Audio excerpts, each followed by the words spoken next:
Welcome to the Transforming Trauma Podcast, a complex trauma podcast through the NARM Training Institute. My name is Sarah Buino, and I'm so excited to be sharing today's interview with you. The NARM Training Institute has a very special announcement. Thanks to all your interest in learning more about NARM, we're launching the online NARM Basics Training, an online training for transforming trauma. This new Level 1 training in the NeuroAffective Relational Model is for professionals working with complex trauma. The intention of this online training is to make it more accessible to learn NARM. We know that during this time of COVID-19, live professional trainings are just not an option. But even before this global crisis, many of you told us that you had difficulties traveling to come learn NARM, getting time off work, or affording the full NARM practitioner training. Despite these obstacles, many of you still wanted to learn NARM. If this rings true, then this online training is for you. This professional training is designed to support those of you working with clients or populations dealing with complex trauma, which with COVID and its aftermath includes many of us. This training is for mental health professionals, as well as helping professionals such as nurses, doctors, other healthcare providers, educators, substance abuse counselors, coaches, body workers, and more. Participants will learn more about the changing field of trauma, a deeper understanding of the impacts of adverse childhood experiences and complex post-traumatic stress disorder, and how NARM, one of the first models specifically designed to address C-PTSD, can support professionals in the growing trauma-informed field. The online basics training will be taught by NARM creator Dr. Lawrence Heller, NARM senior faculty members Brad Kammer and Stephanie Klein, and a team of experienced NARM trainers. During the 4-month online training, they will explore the complex themes like difference between shock trauma and developmental trauma, working with guilt, shame, and self-sabotage, the impact of complex trauma on relationships, families, and children, vicarious trauma and practitioner burnout, post-traumatic growth, and finally, how to apply NARM principles in a variety of settings. If you're looking for more advanced training in attachment, relational, developmental, and intergenerational trauma, and are working in healthcare, education, substance abuse recovery, or allied fields, join us for this Level 1 NARM training to become a NARM-informed professional. The next online NARM Basics training is starting in November 2020 and will run 1 weekend a month through February of 2021. 60 continuing education units will be available for most helping professionals. Register now to reserve your spot. For more information and to apply to the online NARM Basics training, please visit www.narmtraining.com/online basics. Join us in learning how to transform trauma. Thanks for joining us for today's episode of Transforming Trauma. I'm really excited to share this interview today with Leslie Filsinger. Leslie has been a practicing therapist for over 35 years and has worked in outpatient and residential settings as well as private practice. She's the clinical director at Spring Ridge Academy in Spring Valley, Arizona, which is a private all-girls therapeutic boarding school specializing in treating young women and their families and overcoming emotional and developmental injury. Leslie is also a certified clinical supervisor and a NARM practitioner and co-training assistant. She's committed to assisting others in understanding the impact of developmental attachment and relational trauma. So in Leslie's interview, she's going to dig really deep into her work in working with these adolescent young women and their families and all of the ways that they're able to transform as a result of doing work with NARM. And I think you're really going to dig it. So please enjoy my interview with Leslie Filsinger. Hi, Leslie. Welcome to Transforming Trauma. How are you? I'm great, Sarah. How are you doing? I'm great. Today is my self-care day, so I'm feeling pretty good. Excellent. Yeah. It's important for all of us to do that. Right? Mm-hmm. Well, we're so excited to have you on. I'm always excited to meet new friends, and you and I have not met before, but I have a feeling we're going to be friends pretty fast. Yes, I've had the opportunity to listen to the other podcasts, and I am touched by the warmth that you generate. It's pretty clear that you care about people and you're working hard to connect into your own self-love, and that is pretty radiant through the airwaves. Thank you. Mm-hmm.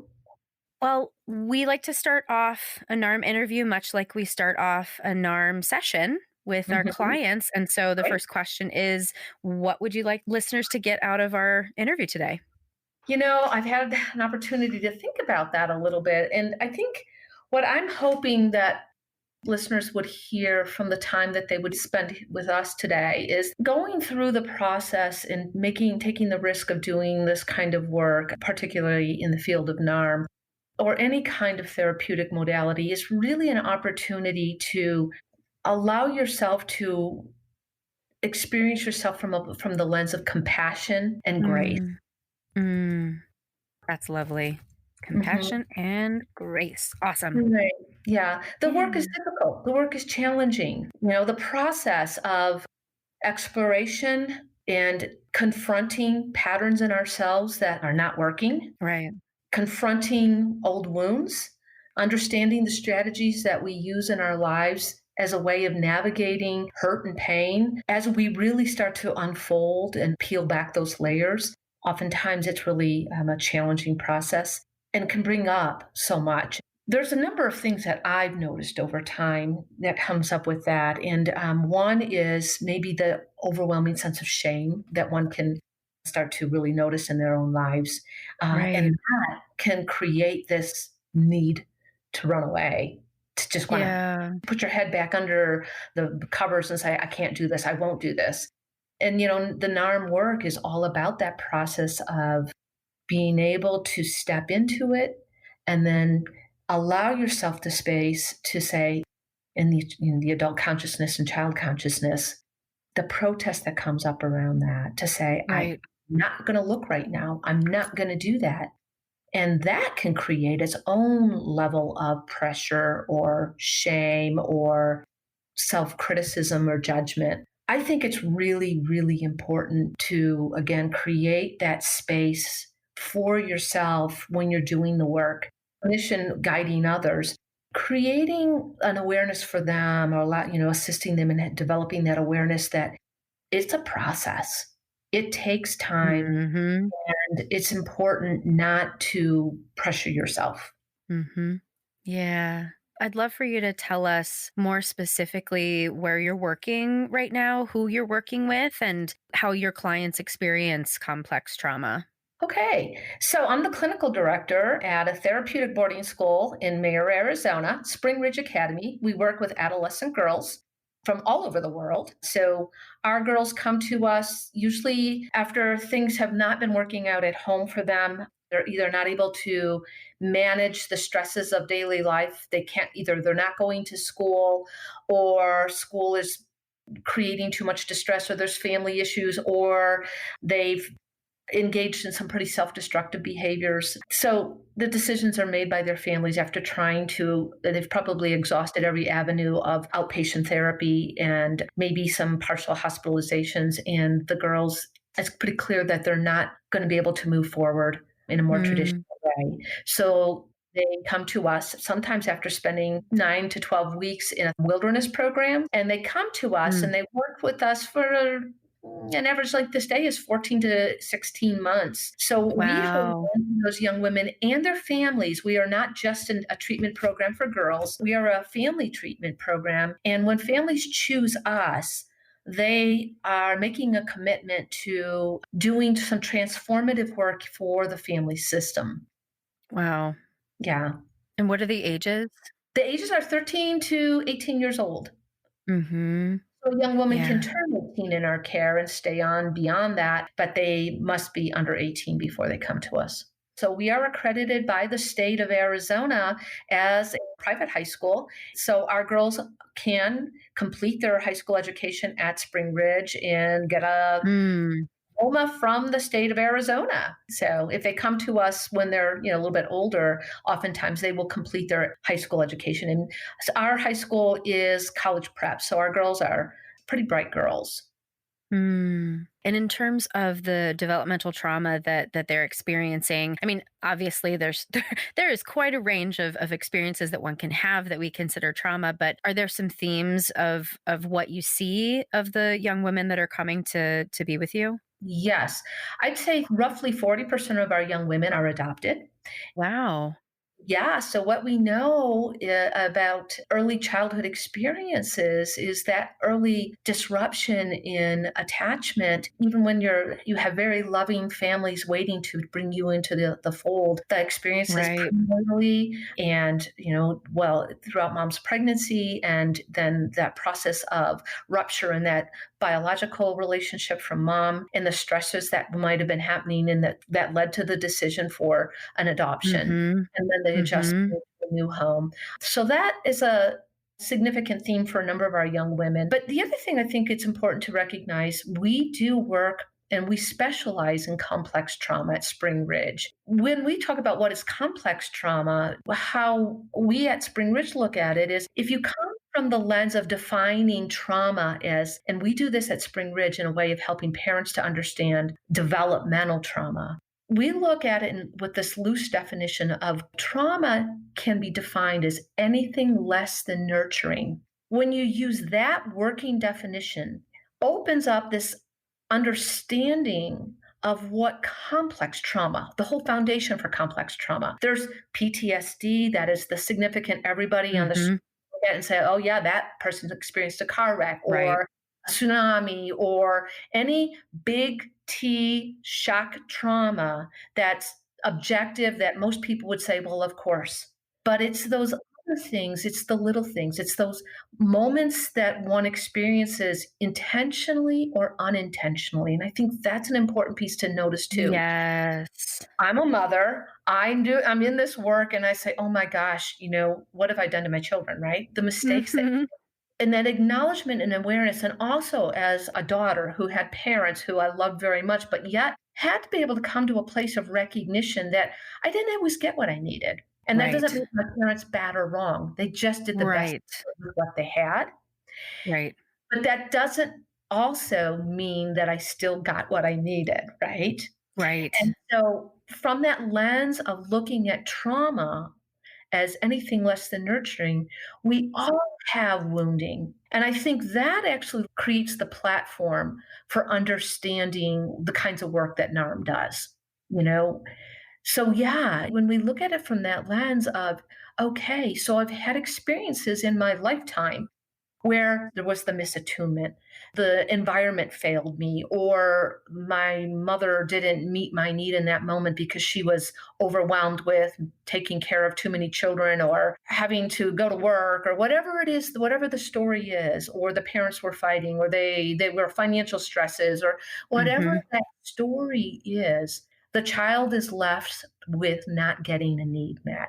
And that creates a wound. And it's that culmination of wound after wound. And then how do we navigate that? And the whole premise of the NARM work and that idea of we create survival strategies. They're ingenious. We're ingenious. Right. Right. Humans are ingenious. That we can recognize that in those moments of overwhelm, there's something we can do in order to survive. Right. And that creates the armor. Those strategies worked Until they don't. until they don't, right? Yeah. Until we grow up and then we realize, and I think one of Lawrence Heller's most important statements that I take away from his book is that statement, what we want most, we fear most, right? Attachment. Right. Connection is our deepest desire and greatest fear. Yep. Yeah. Oh my gosh. Mhm. That I think is the most beautiful, poignant example or explanation for the human experience. I just want to go back to your definition of Mhm, complex and developmental trauma, because when mhm. you said that developmental trauma is anything less than nurturing, I had a physiological response to that. I Oh, don't know if you noticed. yes, I did. There's something so gentle and loving about that definition. And I can only imagine, I work with addiction. So I'll have the quote unquote identified patient, and then there's the partner or family members or whatever, and they're bringing their person in, and, you've got to get better and then everything will be fine. And there's no look at the system, right? And so I'm imagining that when you have a parent coming to you with that same mentality of, well, Mhm. fix this kid and then we'll be Right. good, that when you Mhm. share that definition, what happens? Like, do Mm. you have a memory when you've shared that definition and something interesting happens? oh gosh, over and over and over again, right? I think, that's something that we may say when a parent is coming to, and imagine yourself as a parent, you're overwhelmed in just the sense of hopelessness and despair to be the parent of a 12 or a 15 or a 17-year-old and to be going to a Mhm. place for a group of professionals sometimes across the world or across the country because somebody has recommended this particular school for your child and you having to humble enough to say, "It's out of my hands. My child, I can't fix this." Yeah. So they're already in this place of despair and Mm. overwhelm and hopelessness many times, and they're Mm. desperate. And when I or others that are in our facility will meet with a parent, and we do indeed come from a place of understanding and compassion and care, Right. and help them recognize your daughter may be doing these things. She may be acting out, engaging in these things, or she may have these symptoms. But these symptoms, these behaviors they're maladaptive strategies. They're ways of managing something that is otherwise unmanageable. And when we offer that explanation of your daughter's experiencing a trauma, and let's talk about what that is. Well, no, my daughter was not sexually abused. She was not Right. raped. She did not have those horrible, identifiable big T traumas.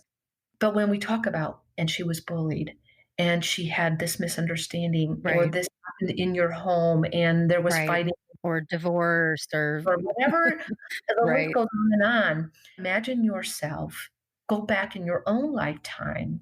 Did you have a teacher who embarrassed and humiliated you? Were you on the sidelines, the ones who never got picked, who was always, Yeah. that kind of experience where the story that you tell yourself, the core self-limiting belief is, I'm not good enough, I'm not worthy, I'm not lovable, the list goes on and on. That little story that runs just below our consciousness that creates that belief that comes from an experience of something that was not nurturing, that was something less than nurturing. And when we share that with parents or we share that with a student, again, a NARM will premise that moment of embodiment cognition or the disidentification with some of those belief systems, Right. where there's a moment of expansion of, oh, you can breathe for a moment without that judgment. Sometimes it's just for a moment of awareness and of expansion. And that's where the compassion and grace comes in.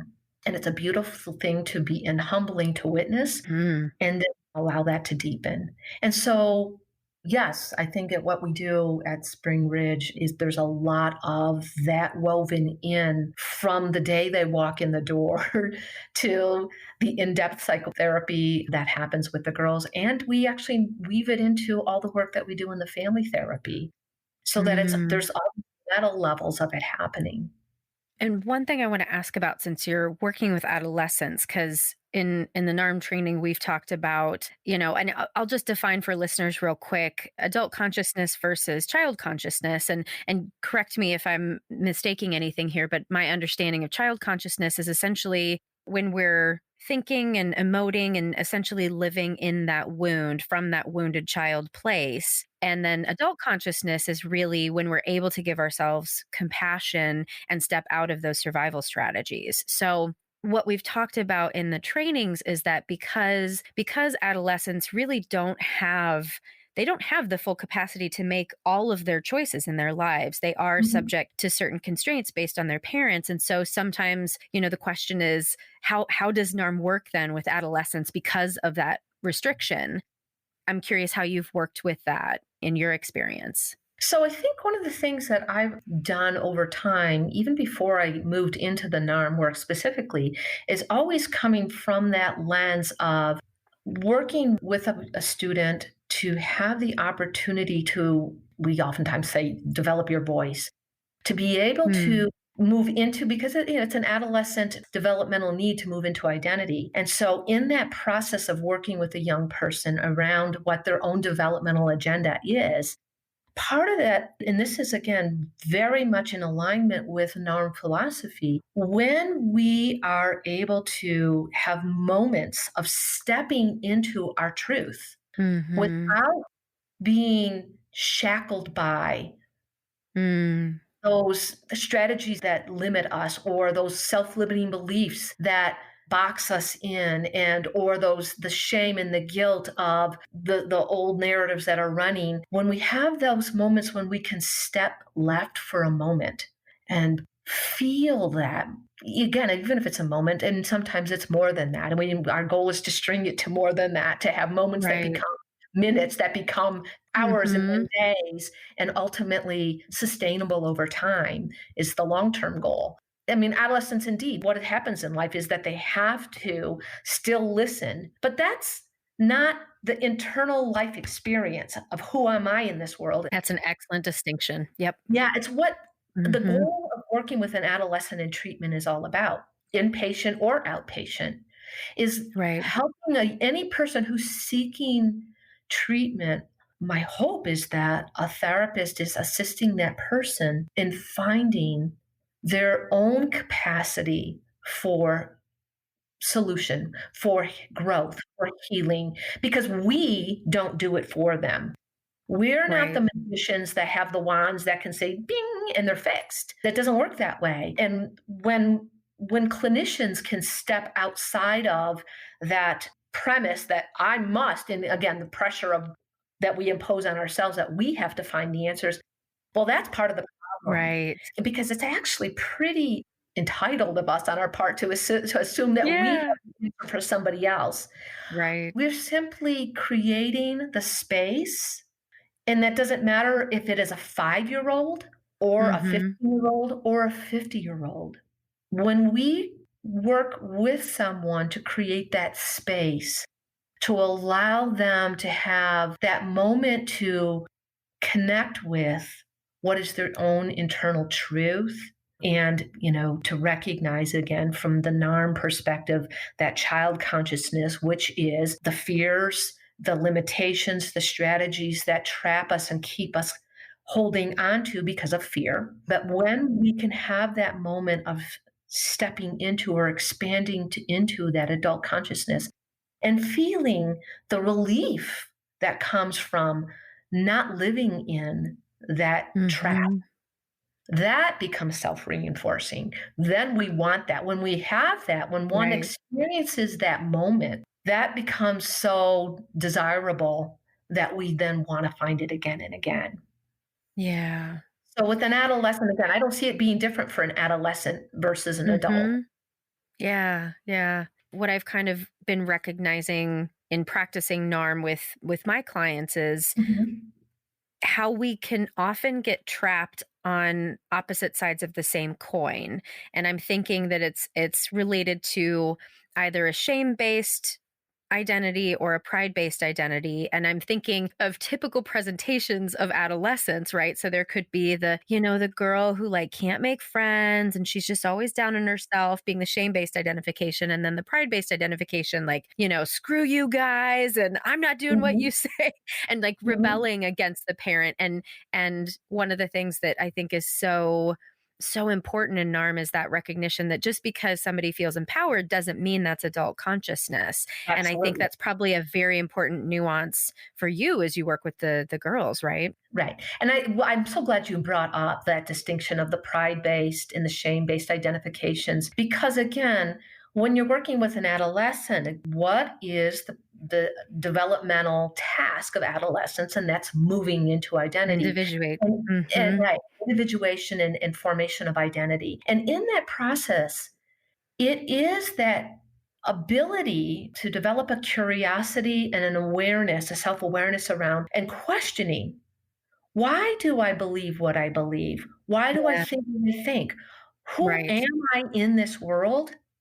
And why is it that again, when you look at pride based or shame based identifications, those were all ways that we learned from either the Mhm. environment or our parents or our communities and our schools, that this is what a good person looks like. Certainly in the United States, you must be competitive, you must be number one, you must be the best, you step on people, whatever. Or if you come from a very religious background, that you're only good if you do A, B, or C, right? It's all conditional. Your worth is conditional. And that's where those Right. pride-based and shame-based identifications come from. Those are important. Those are ways of holding on to our value in the world until it doesn't work. Part of the normal adolescent experience, to a greater or lesser extent, beginning to start to question. And so when I'm doing that work with the young women, there's two parts of what's happening. One, we're working with young women recognizing that part of what they're experiencing is functional, normal, healthy Mm-hmm. individuation, and learning to use one's voice there's an appropriate way to do that. And there's also then, well, or are you being a bully yourself, right? Part of using your voice is also learning how to listen and to be respectful to the rights and needs of others. And so Mm, when we talk about using voice, I think many times what we're really speaking to is somebody who has learned that my voice doesn't matter. And the right. only way I can navigate the world is by presenting myself as maybe good and perfect, or just getting through the world by being compliant and being a good girl. So being good and perfect, never challenging, never doubting, never being one to express frustration, anger, hurt. Mm-hmm. And, not surprisingly, these young women are oftentimes turning all of that inward. And so they're really depressed. Right. They're disconnected. The world is hard to navigate. They're miserable and sad. And the idea of speaking up is so threatening because it is counter Mm-hmm. to the identifications that they have. And threatens the attachment. Exactly. Because Right. that's what worked in that home. Right. Right.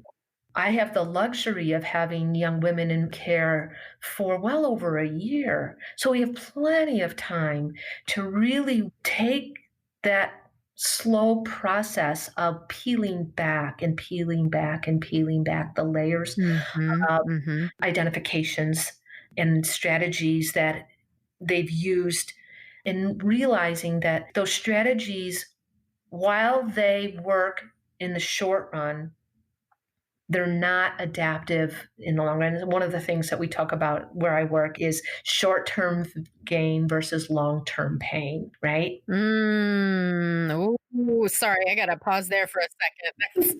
You like that one too. Yes. Okay. Go back. And again, isn't that what so much of what our lives are? We do things Yeah. in the moment because it works. It's a solution to an issue, to a stress, to an anxiety, to an overwhelm in the moment. Short term, decrease of stress, anxiety, whatever. But in the long run, the long term it doesn't work. Yeah. And it leaves us despondent and feeling broken, disconnected, Mm-hmm. and wishing for something and knowing what we want, but afraid to get what we want, right? When we have those moments, and that's one of the things I love so much about NARM, is that a central tenet out of it is creating those moments that a person can experience that connection, that expansion, that awareness of it doesn't have to be this way. For me, how I've experienced that both as a provider and in my own work, I think the word that comes back again and again and again is just this profound sense of compassion that comes up, particularly like when I think about my own journey in my own life, just the compassion to recognize that just like our parents don't always intentionally cause harm, my strategies Mm-hmm. may not have been the best thing for me, but they were the best thing I had in that moment. Right. So don't beat myself up for doing it. Right. Right. And even now, as I'm in this process of evolution, when I catch myself still caught in a strategy, Mm-hmm. do I pressure myself and beat myself up? Or do I say, you know what? In this moment, this is what I need. And I know that there's something else. I know there's another way. And maybe for right now, the best thing I can do for me is to allow myself to use that strategy because that feels the safest. Okay. And It's not a linear progression. It's a process, and it's Right. a process that we move forward and then we go back and then we move forward. And hopefully over time it's more steps forward, and it is. It's an Mhm. evolutionary process. And I think as we have more and more opportunity to experience that connection and the joy and the relief and the profound sense of pleasure that comes from Mhm. having those moments of authenticity, of true connection, that then becomes self-sustaining. That then becomes one that gives us the strength to navigate that next hump. Yeah. And as you were talking, something else was coming up for me in terms of I'd love to get your take on the term resistance. And I've got my little bunny ear air quotes here, resistance, because so this population, anyone would probably be like, whoa, your work must be real hard, right? Because this Some days are. population isn't necessarily interested in being there sometimes, right? And so resistance from a trauma perspective, we don't call it resistance. How do you in your work navigate what some might call resistance, and what do you even call it in your work? Well, rather than calling it resistance, what I see that is, again, and this isn't harm language, but I really do, it resonates with me. It's where that person needs to be in that moment. The word resistance is actually coming from the clinician saying, "You're not doing what I want you to do." If Mhm. the person Mhm. says, "I can't get over this, there's something I want, but something's in the way." Well, the resistance may be what's getting in the way, but there's something functional about that. Again, Right. let's go Right. back to what need is being met in that moment. Right. And I think it's the obligation of the clinician to always stay in that place of compassion and to step out of the way, get out of the way of what the person needs. It's not for us to decide what they need. Can we create maybe a hypothetical scenario here? Because I think this is really important for the listeners to hear. So, Mhm. can you think of a scenario when you can explain the underlying function of that quote unquote resistance? Sure. Okay. Let me think of a good example. I'm putting you on the spot, so thank you for Yeah. I have worked with young women who have been really depressed. The quote, angsty teen, right? Mhm. I don't see the point. What This is dumb. Why do I have to do this? I don't want to be here. My parents brought me here. They dumped me here. I like my pain. Leave me alone. Let me stay in this. What's wrong with me just staying in bed all day long? Why do I have to? I don't want to. And parents, of course, are going to get distressed around that, but you can't, right? Right. And as clinicians, we have concern because the person may be in a really deep depression and they're really stuck. And we know that if we can assist them in having a shift in perspective, the sense of despair may lift. And, of course, we're going to have concern if somebody's in that level of despair where there's a sense of hopelessness. We're going to feel compelled to assist them in moving away from that level of despair because it can be quite dangerous. So I'm not talking about that kind of a despair. I'm talking about that more of that leave me alone, I don't want to. One might look at that as quote resistance to change. Instead, one might ask that again from a NARM lens to look at what's your relationship to that and to allow that person to start to get curious about I like to go with and what need might you be fulfilling by staying in that place? What And n what are some Yes. answers that you get to that? Initially, it may be things like, I don't have to have people on my back.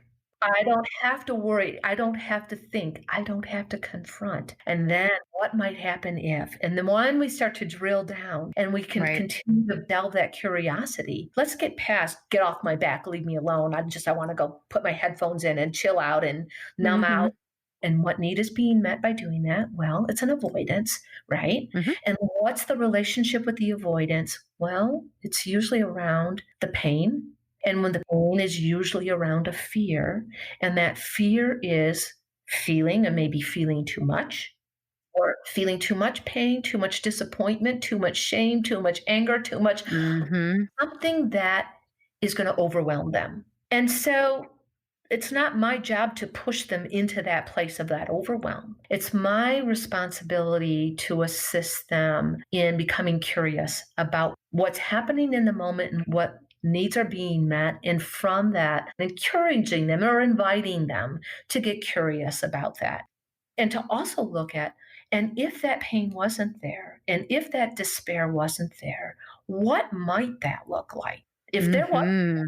wasn't in your life all the time, what would your life look like? What might your world look like? And for some, Mhm. it feels so alien and so Right. different, so outside of anything that they've ever experienced. That in and of itself is a reason not to do it, right? Because it's too frightening, you know? Yes. So we become comfortable in that which we know, even if it's Mhm. miserable. At least I know it and it's predictable and I Yep. can manage. And I found for my own work too that there's a sense of if I am choosing this, then I have some sort of control over it. Whereas if I choose to expand, I have less control. And then therefore there's more fear. Well, you just brought up a huge piece. That's an important thing, I think, to also talk about is just that again, that issue around control. And in the process of change, in the process of therapy, particularly the NARM work, it does require an element, sometimes a huge risk to a step into the unknown. And it is a giving up of control. The strategies are oftentimes a way of controlling that sense of overwhelm, that fear, that threat, and the strategies allow us a modicum of control. And to give that up is to let go of the trapeze. What happens if you let go of the trapeze? Is there somebody going to catch you? Are you going Right. to be able to reach the other hoop? That fear of the free fall is so overwhelming. It makes us, that's what the strategy is. It's that I'm going to hold on to that trapeze and I'm not letting go. Right. But not letting go means you never get what you're really looking for because what you want is on the other side. Right. Yeah, I think that's the big challenge for all of us. Mhm. Are there any success stories that you'd be able to share with us? I'll tell you a little bit about something that I did recently, again, using NARM with a student that felt momentous. And this, I think, alluded to it a little bit earlier when I was talking about, in general, some of the themes that come up for some of our girls. But in this particular case, this student was a student who navigated the world by living with a mask, living in that place of compliance and being good and perfect until it didn't work anymore.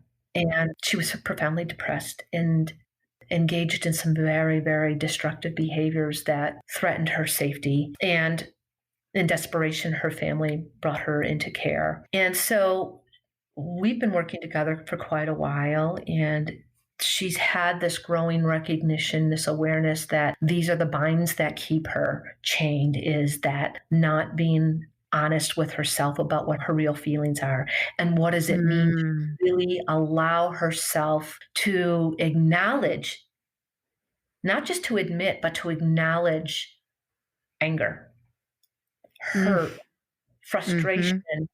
and how frightening it was for her to even admit that that was possible, getting her to recognize how that anger was turned inward and destructive. So we got to that. But then in a particular NARM session, again, in the NARM world of that child consciousness versus the adult consciousness, and her making the active choice to step into adult consciousness and acknowledge just how angry she was about some life events in her world, things not that her parents ever did intentionally, but things that happened that were unintentional messages along the way where she took in and held as an internal truth that she had to be a certain way in this family system. And her having a moment of just expanding into that truth of that's not fair, that wasn't right. Yeah. And then really, my 5-year old self is really angry. So she was Mm. invited to acknowledge to be five. What does your 5-year Mm. old self want to say? And that 5-year old said a lot of things that were, and in that Mm. moment, she caught herself, her 15-year-old self said, oh my gosh, what am I doing? And in that moment of extent, Mm. of just feeling that truth, And then the child consciousness wanting to Right. that. But even Right. though and then she was even able to recognize that pendulation. And such a beautiful moment for her to see and what we call that disidentification, where she was able to say, but wait, Right. right? Like, why? Mhm, Why am I mhm. saying? Why am I in that moment? Such as I say it now, I'm feeling that for her, with her, that moment of, I don't have to. I don't have to, is so powerful. And then she said, "And I think I'm gonna let my parents know." Mm. Good. And thank goodness she has wonderful parents who've been along for all of the work and received her in the way that she needed to, and I invited her to, in a family session, to talk to them from her 5-year-old self. And Mm. so my 15-year-old student was 5 and expressed in her 5-year-old voice her feelings that she never had the opportunity to or gave herself permission to express, and mom and dad allowed her to say those things and received her in a way that she didn't know she could be received, and that was just Ugh, a really beautiful moment. Just so beautiful where wow. they could say, "We hear you, we love you," and I've had other times with other students where I've instructed the parents, "I want you in this moment to receive your child as their 5-year-old. Stop looking at through this," because while a lot of our sessions are done, electronically because they're all over the country. Mm, mhm, I want you to see on the other side of that camera, not your 4-year-old, not your 17-year-old, but I want you to speak to your 3-year-old daughter who mm, wants to tell you something, or your 5-year-old daughter who wants to tell you something. And then in that moment, to be able to receive them and say, "You did not deserve." And the powerful healing that comes from, I think about that all the time. I fantasize about that. And I have these fantasies that my mother or my father might say to me, to my mm. 5-year-old or to my 9-year-old self, "Leslie, you never deserved. Yeah, What you needed to hear and what you deserve to hear is that you are valuable, that you are lovable, that you are worthy." And so I'm so grateful to have the opportunity to affect that kind of change with young women and their families. It's a powerful, powerful work.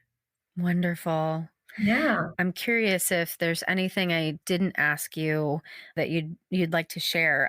I think I just want to circle back and say it one more time for everyone to hear. Just again, my own personal life experience and the professional work that I do, just how important it is to treat yourself from a place of compassion and understanding, because as you do that, the shame and the guilt will fall away. Mm. And that was your aim, to help people understand how important it is Yeah. to experience compassion and grace. And I have no doubt that listeners are really leaning into that right now. I hope so. Yeah. Thank you Yeah. so much, Sarah, for the work that you do and bringing this to everybody. And just really feeling very humbled that I've had an opportunity to spend this time with you today. Oh, same. Thank you. Thanks so much for joining us for today's episode. If you want to learn more, you can check out the show notes or visit us at www.narmtraining.com/transformingtrauma. Please join us for our online NARM training in learning how to transform trauma. This online NARM basics training is available for professionals working with clients or populations dealing with complex trauma. Join us for this Level 1 NARM training to become a NARM-informed professional. For more information and to apply, please visit at www.narmtraining.com/online-basics. Thanks to Andrea Klunder and the Creative Imposter Studios for producing and editing, to Tori Essex for our album art, and to Brad Kammer for the creation of this podcast. We really look forward to building community and connection with you and changing the world by transforming trauma.